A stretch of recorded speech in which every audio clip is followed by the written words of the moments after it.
નમસ્તે, સ્વાગત છે આપનું આપણા કાર્યક્રમમાં કે જેનું નામ છે ગોષ્ઠી વિથ વિકલ્પ કોટવાલ. આપણા ઘરમાં બાળક હોય એ ગમે? કોને ન ગમે? બધાને ગમે ને. ભલે ને મસ્તી કરતું હોય, ખૂબ તોફાન કરતું હોય, પણ તોય ઘરમાં બાળક હોય આપણને બધાને ગમે છે. આપણે સંતાન સુખ ચાહીએ છીએ, પણ કમનસીબે અમુક લોકો એવા હોય છે જે બાળક પ્રાપ્ત નથી કરી શકતા, જે બંધત્વથી પીડાતા હોય છે, ઇનફર્ટિલિટીથી પીડાતા હોય છે. આજના આ ભાગદોડ ભર્યા માહોલમાં, તણાવભરી જિંદગીમાં બને કે એ ઇનફર્ટિલિટીનો શિકાર બન્યા હોય અને એટલે જ આવા કપલ્સ બાળકને જન્મ નથી આપી શકતા હોતા. આવા કપલ્સ માટે એક વરદાનરૂપ ટેકનોલોજી માનવામાં આવે છે જેનું નામ છે સરોગસી. ટેકનિકલી જેને કહેવાય આસિસ્ટેડ રિપ્રોડક્ટિવ ટેકનોલોજી, ટૂંકમાં ART. આજે સરોગસીના મુદ્દે આપણે ગોષ્ઠી કરવા જઈ રહ્યા છીએ. પોપ્યુલર કલ્ચરમાં પણ છે. થોડાક સમય પહેલાં જ નેટફ્લિક્સ ઉપર કીર્તિ સેનોન અને પંકજ ત્રિપાઠીનું એક મૂવી આવ્યું હતું મિમી. એ સરોગસીના કોન્સેપ્ટ ઉપર જ હતું. શાહરૂખ ખાન, એમનું જે ત્રીજું બાળક છે એ ટેસ્ટ ટ્યુબ બેબી છે. એ ટેસ્ટ ટ્યુબ બેબી એટલે સરોગસીનો જ ખ્યાલ છે. IVF, ઇન વિટ્રો ફર્ટિલાઇઝેશનની મદદથી એ બાળકનો જન્મ થાય છે. તો આજે આપણે આ સરોગસીના મુદ્દે ગોષ્ઠી કરવા જઈ રહ્યા છીએ. હું જાણું છું કે સાયન્સ એન્ડ ટેકનોલોજીનો મુદ્દો લાગશે એટલે કોઈકના મગજમાં એવો વિચાર આવે કે વિજ્ઞાન અને પ્રૌદ્યોગિકીની જે જટિલ વાતો છે એની ચર્ચાઓ આપણે કરીશું. ના, એવું નથી. આ મુદ્દાને લઈને આજે આપણી સમક્ષ અમુક પડકાર ઊભા થયા છે, અમુક સમસ્યાઓ ઊભી થઈ છે. આપણે એના ઉપર ગોષ્ઠી કરવાના છીએ. સામાન્ય ભાષામાં સમજવાની કોશિશ કરીશું કે આ સમસ્યા શું છે. જો હું ભારતની વાત કરું તો સરોગસીની મદદથી સૌથી પહેલું બાળક ભારતમાં જન્મ્યું હતું 1978ના વર્ષમાં બંગાળની અંદર, અને એમનું નામ છે કનુપ્રિયા. આજે તે ખૂબ મોટા થઈ ગયા, 22 ને 24, 46 વર્ષ. આજે એમની ઉંમર 46 વર્ષ હશે.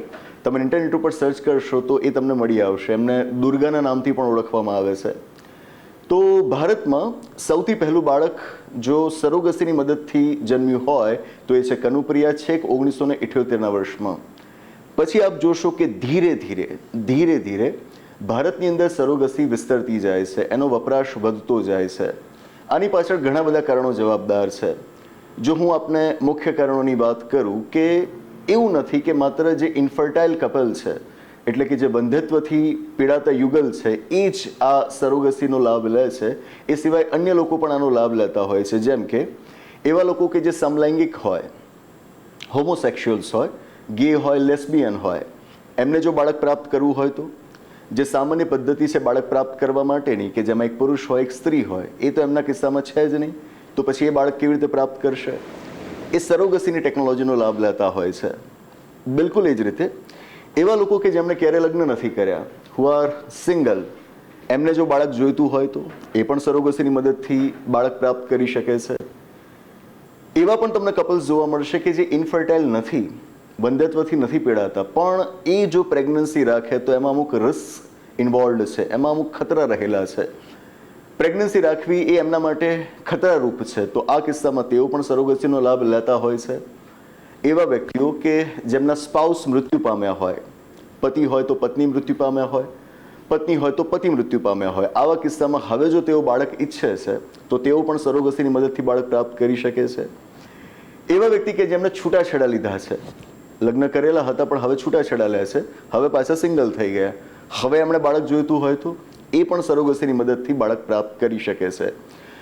મેં આપને અલગ અલગ કેટેગરીઝ બતાવી છે જે લોકો સરોગસીની મદદથી બાળક પ્રાપ્ત કરતા હોય છે. અને એટલે જ આમના કારણે ધીરે ધીરે ભારતની અંદર સરોગસી વિસ્તરતી જાય છે. એ એટલી વિસ્તરતી જાય છે કે ઇવેન્ચ્યુઅલી ભારતની અંદર સરોગસીની આખી એક ઇન્ડસ્ટ્રી બની જાય છે. છેલ્લા 20-25 વર્ષમાં આપ જોશો તો ભારતમાં લિટરલી સરોગસીની આખી એક ઇન્ડસ્ટ્રી બની ગઈ છે. આપને જાણીને વધુ એ નવાઈ લાગશે કે ઇન્ડસ્ટ્રી એવડી મોટી બની કે ભારત એ વિશ્વ આખા માટે જાણે કે કેન્દ્ર બની ગયું સરોગસીનું. It became a kind of international hub for surrogacy. દેશ વિદેશથી લોકો સરોગસીની ટેકનોલોજીનો લાભ લેવા માટે ભારત આવતા. કારણ પહેલાં તો ભારતની અંદર સરોગેટ મધર્સ મળવા એ પ્રમાણમાં સરળ થઈ જાય, વ્યવસ્થા ઝડપથી થઈ જાય. ઉપરાંત અન્ય દેશોની સરખામણીએ ભારતમાં આનો ખર્ચો પ્રમાણમાં ઓછો થાય. છેલ્લા એસ્ટિમેટ પ્રમાણે લગભગ 15 થી 20 લાખ રૂપિયા સુધીમાં કોઈક કપલ આ ટેકનોલોજીની મદદથી બાળક પ્રાપ્ત કરી શકે. તો એટલા માટે ભારત એ ઇન્ટરનેશનલ હબ બનતું ચાલ્યું સરોગસી માટે. એક એસ્ટિમેટ પ્રમાણે ભારતની અંદર છેલ્લા 20-25 વર્ષમાં જે ઇન્ડસ્ટ્રી તૈયાર થઈ છે એનું માર્કેટ લગભગ 400થી લઈને 1500 કરોડ સુધીનું છે. આપ વિચારી શકો કે કેટલું વિશાળ માર્કેટ છે. એ જ તો કારણ છે કે જેથી લો કમિશન ઓફ ઇન્ડિયાએ ભારતના કાયદા પંચે પોતાના એક રિપોર્ટમાં ભારતની આ સરોગસી ઇન્ડસ્ટ્રીને ગોલ્ડન પોર્ટ, સોનાના ઘડા સાથે સરખાવી છે.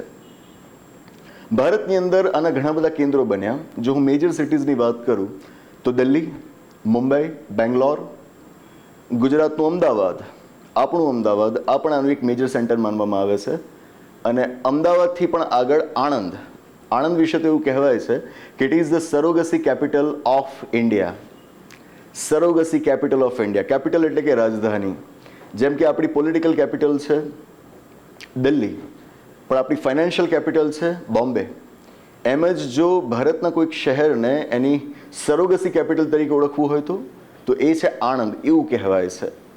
તો આના ક્લિનિક્સ તમને ઘણા બધા મળી આવશે, આના સેન્ટર્સ તમને દેશભરમાં ઘણા બધા મળી આવશે, મુખ્યત્વે આ શહેરોની અંદર. તો ભારતની અંદર આ ઇન્ડસ્ટ્રી ખૂબ ફૂલી ફાલી, ખૂબ વિસ્તરી, પણ એની સાથોસાથ આપણી સામે અમુક પ્રશ્નો પણ ઊભા થયા, અમુક સમસ્યાઓ પણ આપણી સમક્ષ આવી. એવા પ્રશ્નો કે જેના ખૂબ ઝડપથી આપણે જવાબ આપવા જરૂરી હતા. જેમ કે વિદેશીઓ ભારત આવે, સરોગસીની મદદથી બાળક પ્રાપ્ત કરે. શું ભારત આવા કોઈ બિઝનેસ માટેનું હબ બનવું જોઈએ? સમાજ માટે નૈતિકતાના જે ધારાધોરણ આપણે સ્વીકારેલા છે, શું એ ધારાધોરણો સાથે આવો બિઝનેસ બંધ બેસે ખરો? ભારતની અંદર સરોગેટ મધર્સ ઇઝીલી મળી જાય, પણ શું એ યોગ્ય કહેવાય કે કોઈક સ્ત્રી પોતાની આજીવિકા માટે આને એક વ્યવસાય તરીકે પસંદ કરે? બને કે કોઈ કપલ ખરા અર્થમાં વંધ્યત્વથી પીડાતું હોય અને એ આ ટેકનોલોજીની મદદથી બાળક પ્રાપ્ત કરવા ચાહે તો એ સારી વાત છે, એ કરે. પણ જો કોઈ કપલ ઉંમરના એવા પડાવ પર હોય કે થોડાક વર્ષોમાં એમનું મૃત્યુ થવાનું હોય અને એ એવા સમયે 60-70 વર્ષની ઉંમરે ચાહ રાખે કે મારે એક બાળક જોઈએ છે, હું સરોગસીની મદદથી પ્રાપ્ત કરી લઉં, તો શું એમને સરોગસી અલાઉડ હોવી જોઈએ? આવું બાળક જન્મ લેશે તો પછી એનું ધ્યાન કોણ રાખશે? એના માતા પિતા જે હશે તો એ તો થોડાક વર્ષો બાદ આ દુનિયામાં જ નહીં હોય. આ પ્રશ્નો આપણી સમક્ષ આવી રહ્યા હતા. શું આપણે સમલૈંગિકોને માન્યતા આપીએ છીએ? આ સવાલ આપણી સમક્ષ વર્ષોથી છે જ. એ બાબતનું હજુ સુધી આપણે નિરાકરણ લાવી નથી શક્યા, પણ એ સમલૈંગિકો સરોગસીની મદદથી બાળક તો પ્રાપ્ત કરી રહ્યા છે. શું આપણે આને માન્યતા આપવી જોઈએ? આવા અનેકો સવાલો આપણી સમક્ષ હતા, જેનું સમાધાન આપણે તાત્કાલિક શોધવાનું હતું. ન શોધ્યું એના પરિણામે આવ્યા કે સમસ્યાઓ વિકરાળ થતી ચાલી. જેમ કે વાંચો આપ 2008ના વર્ષનો એક કેસ, બેબી માંઝી કેસ. આ બધાની બહુ લાંબી વિગતો છે અને જો એના વિશે ચર્ચા કરવા જઈએ તો 2-3 કલાક આરામથી આપણે ચર્ચા કરી શકીએ. ક્લાસરૂમની અંદર અમે કરતા જ હોઈએ છીએ સરોગસીના મુદ્દે ચર્ચાઓ, કારણ કે વર્ષો પહેલાં 2013ના વર્ષમાં યુપીએસસીની અમારી મેઇન એક્ઝામિનેશનમાં અમને એક સવાલ પૂછાયેલો હતો કે આસિસ્ટેડ રિપ્રોડક્ટિવ ટેકનોલોજીના મુદ્દે જો એક નીતિ તમારે ઘડવાની થાય તો કયા કયા પાસાઓને ધ્યાનમાં રાખીને તમે નીતિ ઘડશો, એ પાસાઓ વિશે ચર્ચા કરો. તો સિવિલ સર્વિસીસની તૈયારીમાં તો વિદ્યાર્થીઓ સાથે આ મુદ્દાની ચર્ચા અમારે બહુ માંડીને કરવાની જ હોય, 2-3 કલાક કરતા જ હોઈએ છીએ. અહીંયા આગળ હું મુખ્ય મુદ્દાઓ આપને જણાવી રહ્યો છું, વધારે આપ રિસર્ચ કરીને એને જાણી શકો. એ સિવાય આપે જો એને વાંચવું હોય સીધું તો ગુજરાતી ભાષામાં આપણા પુસ્તકમાં પણ મેં આની માહિતી આપેલી છે. આના માટે જ્યારે બિલ આવ્યું સંસદમાં તો એ સમયથી આપણે આખું એક અલગ પ્રકરણ રાખેલું હતું સરોગસીના મુદ્દે. આમાં પણ લગભગ 4 થી 5 પાનામાં મેં વિગતો આપી છે, આપ આમાંથી પણ વાંચી શકો. તો 2008ના વર્ષમાં કેસ બન્યો તો બેબી માંઝી કેસ. જેપનીઝ એક કપલ હતું, જાપાનનું એક કપલ હતું. ભારત આવીને એમણે આણંદથી જ સરોગસીની મદદથી જન્મ આપ્યો એક બાળકને. બેબી માંઝી એનું નામ છે. અને પછી એની નાગરિકતાને લઈને ઘણા બધા વિવાદ ઊભા થયા હતા. આ જ વર્ષમાં આપ જોશો કે વધુ એક જર્મન કપલ ભારત આવે છે અને એ પણ ભારતમાં સરોગસીની મદદથી બાળકને જન્મ આપે છે, બાળકની બાળકોને જન્મ આપે છે. જોડિયા બાળક હતા. એમાં પતિ જે છે એમનું નામ હતું જેન બેલેઝ અને જે પત્ની છે એમનું નામ હતું સુઝેન. આમનું જે બાળક, આમના જે બાળક થયા જોડિયા બાળક, એમની નાગરિકતા અંગેનો પણ વિવાદ ઊભો થયો હતો કે શું એમને ભારતીય નાગરિકતા આપવાની કે પછી એમના દેશ પાછા મોકલીને એ લોકો ત્યાંની નાગરિકતા મેળવી લે, એ એમનું જોઈ લે, આપણે નાગરિકતા ના આપવી. આ પ્રશ્ન આપણી સમક્ષ ઊભા થયા હતા. તો નાગરિકતાનો એક લીગલ ઇસ્યુ પણ બહુ મોટો અહીંયા આગળ ઊભો થયો હતો. ત્યારે એ જરૂરિયાત મહેસૂસ થઈ કે આ મુદ્દે આપણી પાસે જવાબો હોવા જોઈએ. પહેલાં તો એ કે જવાબો કેમ નહોતા? કારણ એનું એ કે આપણા દેશની કહો કે એક રીતે વિચિત્રતાએ સરોગસીના મામલે વૈશ્વિક સ્તર ઉપર ભારત એ કેન્દ્ર બની ચૂક્યું છે, પણ ભારતમાં સરોગસીને રેગ્યુલેટ કરવા માટે કોઈ કાયદો જ નથી. આજે 2008ના કેસીસની હું વાત કરી રહ્યો છું ને, એ સમય છે કે જ્યારે ભારતની અંદર સરોગસીની પ્રેક્ટિસને રેગ્યુલેટ કરવા માટે એકય કાયદો નહોતો સરકારનો ન સંસદનો. એટલે આ ચાલ્યું. હવે માંગ થઈ કે આ મુદ્દે સત્વરે આપણે કાયદો ઘડવો જોઈએ. પણ જેમ આપણા દેશમાં ચાલતું રહ્યું છે કે આ બધી પ્રક્રિયાઓ પ્રમાણમાં ઘણી ધીમી હોય. 2008માંથી એ પ્રયત્ન શરૂ થયો હતો. તે પ્રયત્ન છેક પૂરો થઈ રહ્યો 2021ના વર્ષમાં. 13 વર્ષે આપણે કાયદો બનાવી રહ્યા. આપણી સંસદે 2021માં કાયદો ઘડ્યો, સરોગસી રેગ્યુલેશન એક્ટ 2021, અને પછી એના અનુસંધાનમાં રૂલ્સ બનાવાયા, રૂલ્સ નોટિફાય કરાયા, અને ઇવેન્ચ્યુઅલી આપ જોશો સમયે છેલ્લા 2 વર્ષમાં આપણે આ રૂલ્સની અંદર સુધારા પણ ખાસા એવા કરેલા છે. વાત એવી છે, આ કાયદો જે રીતે ડિઝાઇન કરાયો છે, ઇટ્સ ક્વાઇટ અ સ્ટ્રિક્ટ લો. પ્રમાણમાં અઘરો કાયદો છે, પ્રમાણમાં વધુ ચુસ્ત કાયદો છે, એની શરતો પ્રમાણમાં વધુ આકરી છે. અને આના કારણે હવે એ ખતરો ઊભો થયો છે કે ભારત કે જે છેલ્લા ઘણા સમયથી ઓલમોસ્ટ 2 ડેકેડ્સ 2 દાયકાઓથી સરોગસી માટે એક વૈશ્વિક હબ બની ચૂક્યું હતું, કદાચ એ પોતાની આ ઓળખ ગુમાવી બેસશે. આપણને બને કે એ બાબતે આર્થિક નુકસાન પણ વેઠવાનું આવે. કેમ? તો આ કાયદાની અંદર જે આકરી શરતો નક્કી કરવામાં આવેલી છે એમાંની અમુક આપને જણાવું.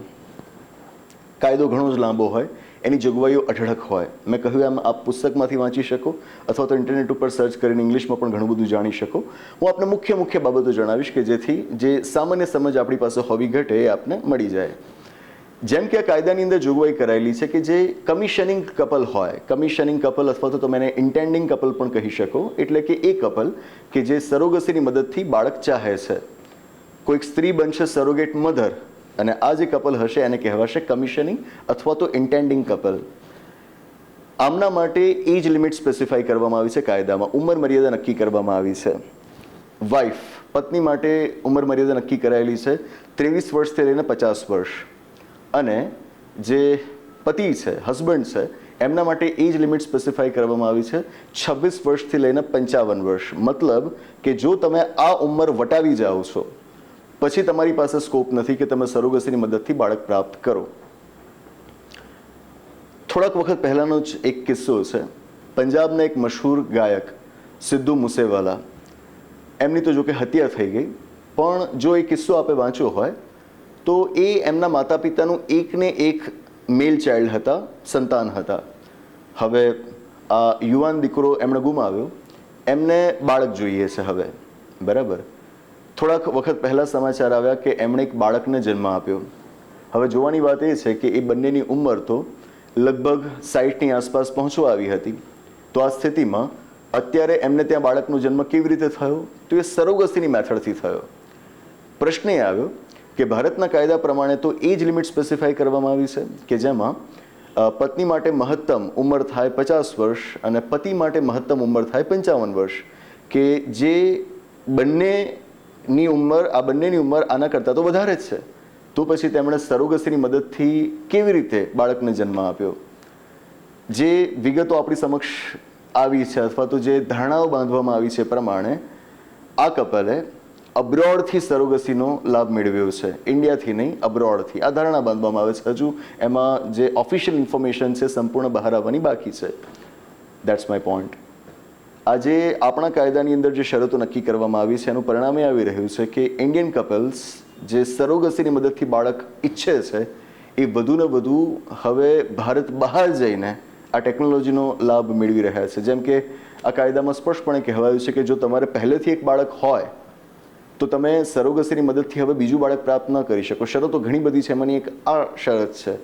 મતલબ એનો થયો કે જો કોઈ કપલને ઓલરેડી નેચરલ વેમાં પહેલાં એક બાળક હતું જ, હવે જો તેઓ બીજું બાળક નેચરલ વેમાં નથી ઈચ્છતા, એ સરોગસીની મદદથી ઈચ્છે છે, તો ભારતની અંદર એનો સ્કોપ ન બચ્યો, ભારતની અંદર ન બચ્યો. પણ તો એમને સરોગસીની મદદથી જ બાળક જોઈએ છે તો એ ક્યાં જશે? ઓબ્વિયસ છે, ભારત બહાર જશે. તો પહેલાંની સ્થિતિ એ હતી કે લોકો વિદેશથી ભારત આવતા હતા. હવે સ્થિતિ એ બની રહી છે કે આ પ્રકારના લોકો ભારતથી બહાર જઈ રહ્યા છે. કાયદામાં સ્પષ્ટપણે આપણે કહ્યું છે કે commercial surrogacy would be completely prohibited. Commercial surrogacy એટલે કે વાણિજ્યિક સરોગસી, એટલે કે જ્યાં આગળ કમિશનિંગ કપલ સરોગેટ મધરને પૈસા આપે, આ કામ કરવા માટેના પૈસા આપે. આ પ્રકારે જો અગ્રીમેન્ટ થાય તો એને કોમર્શિયલ સરોગસી કહેવાય. આપણો કાયદો આને અલાઉ નથી કરતો. એ કહે છે commercial surrogacy shall not be allowed, only altruistic surrogacy shall be allowed. Altruistic surrogacy એટલે કે પરોપકારી સરોગસી, એટલે કે જ્યાં આગળ કમિશનિંગ કપલને બાળક પ્રાપ્ત કરવામાં સરોગેટ મધર મદદ કરશે, પણ આ માટે સરોગેટ મધર સાથે કોઈ જ નાણાકીય લેવડ દેવડ નહીં થાય. ઓબ્વિયસ છે, પ્રેગ્નન્સીને રિલેટેડ જે ખર્ચો હોય એ તો કમિશનિંગ કપલે આપવાનો હોય જ, પણ એ ઉપરાંતના બીજા કોઈ જ પૈસા એ માંગી નહીં શકે, નહીં આ લોકો આપી શકે.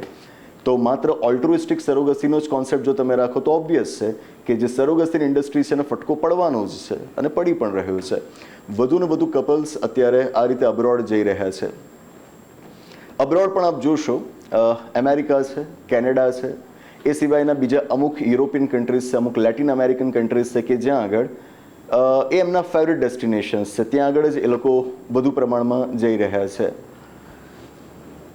જો યુએસએ, કેનેડા જેવા કોઈક ડેવલપ કન્ટ્રીમાં તમારે સરોગસીની મદદથી બાળક પ્રાપ્ત કરવું હોય તો એનો જે અંદાજિત ખર્ચ આપવામાં આવે છે એ છે 2 કરોડથી લઈને 6 કરોડ. 2 કરોડથી લઈને 6 કરોડ સુધીનો ખર્ચ યુએસએ, કેનેડા જેવા દેશોમાં થઈ શકે. અને જો તમે પ્રમાણમાં જે ઓછા વિકસિત દેશો છે જેમ કે લેટિન અમેરિકન કન્ટ્રીઝ, જો ત્યાં જઈને તમે સરોગસીની મદદથી બાળક પ્રાપ્ત કરવા ચાહો છો તો અંદાજિત ખર્ચ છે 30 લાખથી લઈને 50 લાખ. હમણાં જ મેં ભારતના ખર્ચાની વાત કરી, એ ખર્ચો આના કરતાં ઘણો જ ઓછો છે, બરાબર, પણ વિદેશ જો જાઓ તો ઓછામાં ઓછા 30 લાખ, અને પછી એ દેશ ઉપર આધાર રાખે છે કે કયા દેશમાં તમે જાઓ છો. સામાન્ય દેશમાં જાઓ, ઓછા વિકસિત દેશમાં જાઓ તો 30થી 50 લાખ, 60 લાખ સુધીનો ખર્ચો થાય, પણ યુએસએ, કેનેડા જેવા દેશમાં જાઓ તો ત્યાં આગળ ખર્ચો 2 કરોડથી લઈને 6 કરોડ સુધીનો થઈ શકે છે. આપણે તો મિનિમમ ફિગર લઈને ચાલીએ 30 લાખ, બરાબર. વિચારો કે આ ખર્ચ કોણ કરી શકે? સામાન્ય મધ્યમ વર્ગીય પરિવાર ન કરી શકે, ગરીબ પરિવાર તો વિચારી પણ ન શકે. સ્વાભાવિક છે કે આ પ્રકારનો ખર્ચો એને જ પોસાય કે જે પહેલેથી પૈસા પાત્ર હોય, જેની પાસે સારી એવી કમાણી હોય, એ જ આ ખર્ચ કરી શકે. તો આનો એક અર્થ એ પણ થાય છે કે એવા કપલ્સ કે જે આમની જ કેટેગરીમાં આવે છે પણ પૈસા એમની પાસે પૂરતા નથી, તો તેઓ સરોગસીનો લાભ નથી લઈ શકતા. ટ્રેન્ડ તો એ પણ જોવા મળે છે કે આ પ્રકારના કપલ્સ વધુ ને વધુ યુએસએને પ્રિફર કરે છે, અમેરિકાને પ્રિફર કરે છે સરોગસી માટે. એક કારણ એનું દર્શાવાય છે કે ત્યાં આગળ સેક્સ સિલેક્શન થઈ શકે છે. સેક્સ સિલેક્શન એટલે કે જેમ કે આપણે ત્યાં થતું હોય છે ને કે ગર્ભમાં હોય ત્યારે ગર્ભ પરીક્ષણ કરાવડાવે કે છોકરો છે કે છોકરી છે, અને એની પાછળના કારણો આપ સારી રીતે જાણો છો, અને સેક્સ સિલેક્શન કહેવાય. અમેરિકામાં સેક્સ સિલેક્શન પોસિબલ છે, અને સૌથી મોટી વાત, અમેરિકામાં જો બાળક જન્મ લે તો એ જન્મના આધારે એને અમેરિકાની નાગરિકતા મળી જાય. આ અમેરિકાની વ્યવસ્થા છે. ભારતમાં આવું નથી. ભારતમાં જો કોઈ બાળકનો જન્મ થાય તો એને જન્મથી નાગરિકતા મળે, પણ શરત એ કે એના માતા પિતામાંથી કોઈ એક ભારતીય નાગરિક હોવા જોઈએ અને બીજા ઇનલીગલ માઇગ્રન્ટ ન હોવા જોઈએ. ઇનલીગલ માઇગ્રન્ટ એટલે કે ગેરકાયદેસર ઘૂસી આવેલા વ્યક્તિ ન હોવા જોઈએ. એટલીસ્ટ એક વ્યક્તિ તો ભારતીય નાગરિક હોવું જોઈએ એના માતા પિતામાંથી, આપણી શરત છે. તો ધારો કે કોઈક વિદેશી કપલ ભારત આવે અને સરોગસીની મદદથી બાળકને જન્મ આપે, હવે એ બાળકના માતા પિતા બંને વિદેશી છે, તો એને ભારતની નાગરિકતા મેળવવાનો કોઈ સ્કોપ નથી બચતો. પણ અહીં આગળ હું શું કહી રહ્યો છું, આપણા જે કપલ્સ યુએસએ જાય છે, યુએસએની અંદર તો વ્યવસ્થા એવી છે કે you can get citizenship by birth, બરાબર, though none of the parents is US citizen, બરાબર. તમને જો ખ્યાલ હોય તો ટ્રમ્પ જ્યારે પ્રેસિડેન્ટ હતા ને ત્યારે આ જોગવાઈનો ભરપૂર વિરોધ કરતા કે વિદેશીઓ કે જેમાંથી એકય અમેરિકાનું નાગરિક નથી, એ અહીં આગળ આવે, બાળકને જન્મ આપે અને એ બાળકને અમેરિકન નાગરિકત્વ મળી જાય અને અમેરિકન નાગરિકત્વ સાથે જોડાયેલા તમામ લાભ પણ મળી જાય. આ કઈ રીતે યોગ્ય કહેવાય? તો એ બદલવા માંગતા હતા ટ્રમ્પ, ડોનાલ્ડ ટ્રમ્પ, બરાબર, પણ બદલી શક્યા નહીં, કારણ કે કોન્સ્ટિટ્યુશનલ ઓબ્સ્ટિકલ્સ પણ ત્યાં આગળ ઘણા બધા છે. ધ પોઈન્ટ ઇઝ, આમ પણ આપણી અંદર અમેરિકાની સિટીઝનશીપનો તો ક્રેઝ રહ્યો જ છે, એની ઘેલ છે, એનું ગાંઠ પણ રહ્યું જ છે. હવે આ પદ્ધતિથી જો નાગરિકતા મળી જતી હોય તો આવા કપલ્સ માટે એનાથી વધુ સારું બીજું શું? બાળક પહેલેથી અમેરિકાનું નાગરિક બની જાય, અને ભારત આવવું હોય તો ભારત આવવા માટે વિઝા લેવા પડે, બરાબર. તો આ સ્થિતિ સર્જાઈ રહી છે, અને જો આ સ્થિતિ આમને આમ જળવાઈ રહી તો કોઈ નવાની વાત નથી કે ઇન્ડિયાની અંદર સરોગસીની આજે એક વિશાળ ઇન્ડસ્ટ્રી હતી, વિશ્વના ફલક ઉપર ભારતનું એક ચોક્કસ નામ હતું. હવે એ સારા કારણે છે કે ખરાબ કારણે છે આપે નક્કી કરવાનું છે, પણ હું આપને ખાલી એનો એક જે ઇકોનોમિક સિનારીઓ છે એ સમજાવી રહ્યો છું. તો એ હવે કદાચ ધીરે ધીરે ભૂંસાતું જશે, અને સરોગસી માટે ભારત જે ઇન્ટરનેશનલ હબ ગણાતું હતું એ કદાચ બહુ લાંબા સમય સુધી હવે નહીં ગણાય. આને લગતા પક્ષ વિપક્ષ ઘણા બધા છે, કાયદો ઘણો જ વિશાળ છે, અને મુખ્ય પાસા મેં આપને સમજાવ્યા છે કે જે સામાન્ય દર્શક સમજી શકે એવી વાતો એવી ભાષા મેં સમજાવી છે. ડિટેલમાં આની બીજી ઘણી બધી ચર્ચાઓ કરી શકાય, પણ મુખ્ય અત્યારે આપણો કન્સર્ન એ છે કે સરોગસી માટે ઇન્ડિયા જે હબ ગણાતું હતું એનાથી આપણું એક હેલ્થકેર ટુરિઝમ જે વિકસેલું હતું, આપણા જે આર્થિક લાભ રહેલા હતા એ આર્થિક લાભ મહદઅંશે ઓછા થઈ રહ્યા છે. વિદેશીઓ જ્યાં પહેલાં ભારત આના માટે આવતા હતા એની જગ્યાએ હવે ભારતીયોએ બહુ મોટા પ્રમાણમાં વિદેશમાં જવાની ફરજ પડી છે. That's it. તો આ વાત હતી સરોગસીની. આશા રાખું કે સરળ શબ્દોમાં હું આપને સમજાવી શક્યો હોઈશ. આનાથી આગળ કોઈક નવા રસપ્રદ મુદ્દાની નવી ગોષ્ઠી સાથે પાછા મળીશું, નવા એપિસોડમાં મળીશું. આભાર. નમસ્તે.